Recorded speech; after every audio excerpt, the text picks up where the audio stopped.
Hello, everyone. So I want to start with a brief understanding for you guys to let you know why I chose this topic. I began dancing at the age of 4. I am self-taught.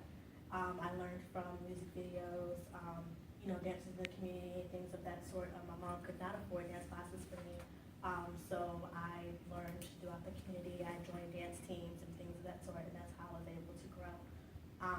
So I was rejected from the dance program here twice within 2 years of each other. I started doing ballet at the age of 18, was when I first took my first formal class. And I was rejected, and I was rejected from a couple of other studios as well that I wanted to teach at, even though I did have choreography videos. So I started this research to see the opportunities for other dancers like myself, see if it's a thrive. So here we are.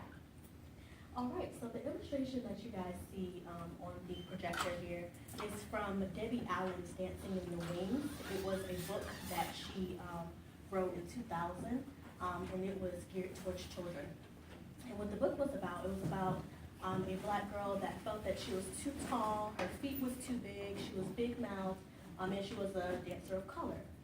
So what she did was she put on a bright leotard, she stood in the front, and she made sure that the choreographer that was going to pick a lead would pick her. Although she had a lot of people against her, she had a lot of people talking about her and things of that sort, she was able to get the lead. So Debbie Allen's message in that book was to work hard and you'll be able to get where you are, kind of thing. So basically I wanted to explore that and see if you really can. So what is black dance? Black dance is dance styles that come out of the black community that isn't necessarily come from schools, it doesn't come from companies, it comes from social dancing, and it is now performance dance.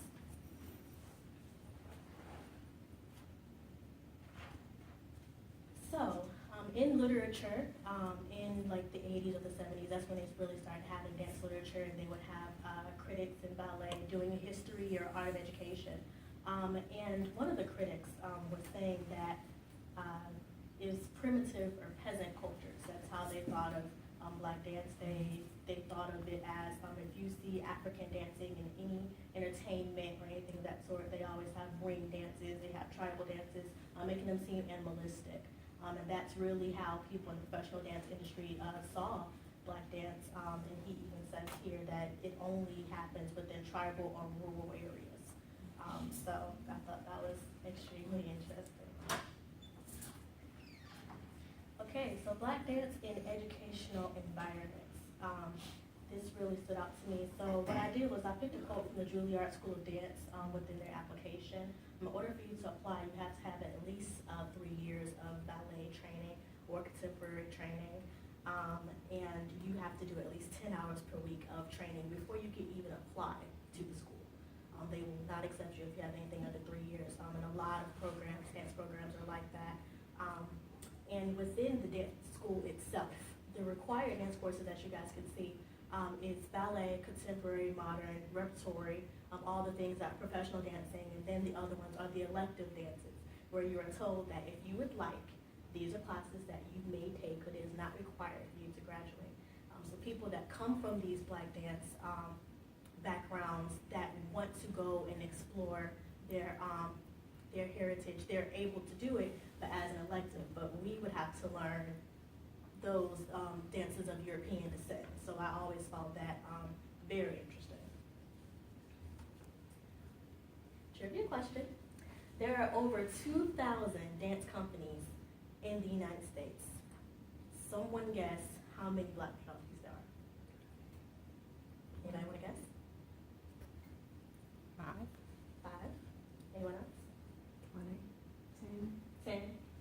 35. 35. I think I got some excuses.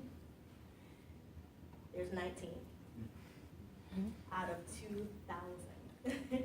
There were dance companies that were made in the 70s and the 80s, and they were bankrupt, or they didn't have a lot of support. There were critics that wrote about them in these newspapers, and they would say that black dance or black ballerinas just didn't have the body type to do classical dance. They were not able to do what European descent does. They have to stick to their own dances, and they're not allowed to have professional training at all. So excluded in that way. So this is something to think about, but where can I dance? I was inspired by this because I was raised in Washington, North Carolina, very, very, very small town, and then I moved to Orlando, Florida when I was 8 years old.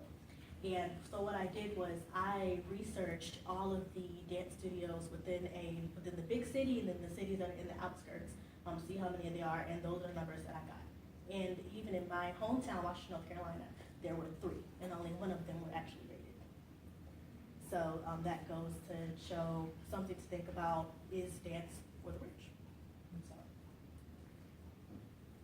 All right, so the life of the Black ballerina. Now this is the girl who had all the resources. She was able to go to schools when she was younger, maybe even went to performing arts school, got scholarships, went to dance companies, went to college, got a dance major degree, and she was all good. Now what's wrong, right? Things such as body type, things such as race, of course. They would say things like they're too dark-skinned to be ballerinas. There was a time where ballet really wanted even Caucasian dancers to whiten themselves on stage, that they can look like snow. And of course, Black dancers were completely out of the equation. They would make fun of Black dancers by saying that their hips were too wide, or they looked too muscular, or their feet were too big, or something of that sort. So a lot of dancers that actually did get the training that these companies required were not able to have places in these companies. And Misty Copeland, if you guys do not know, is actually the first Black African-American in the American Ballet Theater in 2016. So that's really something to think about here. So what happens to the Black dancer? They get kicked out. These are all videos. These are all things that are happening now. If you guys aren't familiar with step, step is a dance style that is now more used in Black fraternities and sororities. There were a couple of videos that I've seen where there was a choreographer that actually went over to New Zealand and taught step dancing, and they even appropriated some of the things that these fraternities and sororities were doing, which I'm pretty sure that if they were to see it, they would be extremely upset. It's highly disrespectful. But they're doing that over there, so I thought that was really interesting. I just found out about that like last month, so. All right. So what does the Black dancer have to do to be successful, right? You can go on game like dance shows, right? So you think you can dance, get a crew together, ABDC, go on there, get down. You can go through multiple auditions within thousands of other people to be in the top 20. For you to dance your heart out, and to tell you that you lost and you have to pick up your stuff and go back home. So there's one. The biggest thing now is going viral.